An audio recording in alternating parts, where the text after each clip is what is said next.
Praise the lord. అప్పుడు నీవు నీ ఇంటిలోకి వచ్చి నీవును నీ కుమారులను లోపల నుండి తలుపు మూయవలెను. 2 రాజులు 4:4 వాళ్ళు ప్రకృతి సిద్ధమైన సూత్రాలకి, మానవ ప్రభుత్వాలకి, సంఘానికి, యాజకత్వానికి, చివరికి ఎలీషా ప్రవక్తకి కూడా అతీతమైన అద్భుత కార్యం కోసం ఎదురుచూస్తున్నారు గనుక దేవునితో ఒంటరిగానే ఉండాలి. మరెవరూ వాళ్ళతో ఉండకూడదు.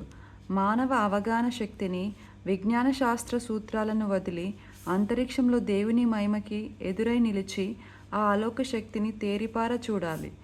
దేవునితో వ్యవహారాలు పెట్టుకోవాలంటే ఏ పద్ధతి అనుసరించాలో ఇక్కడ మనకి కనిపిస్తున్నది.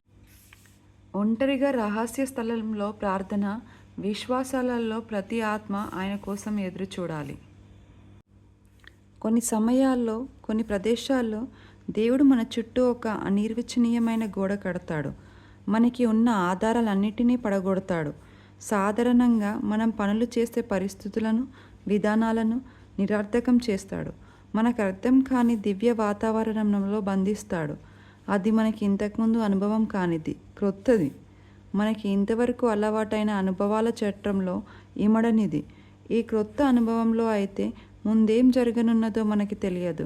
మన జీవితం అనే వస్త్రాన్ని దేవుడు తన స్వరూపం వచ్చేలా కత్తిరిస్తాడు.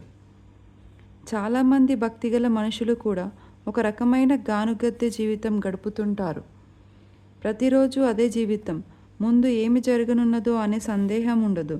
కానీ దేవుడు నడిపించే ఆత్మలైతే ఎన్నెన్నో ప్రత్యేకమైన ఊహల కందని అనుభవాల్లోకి వెళుతుంటాయి.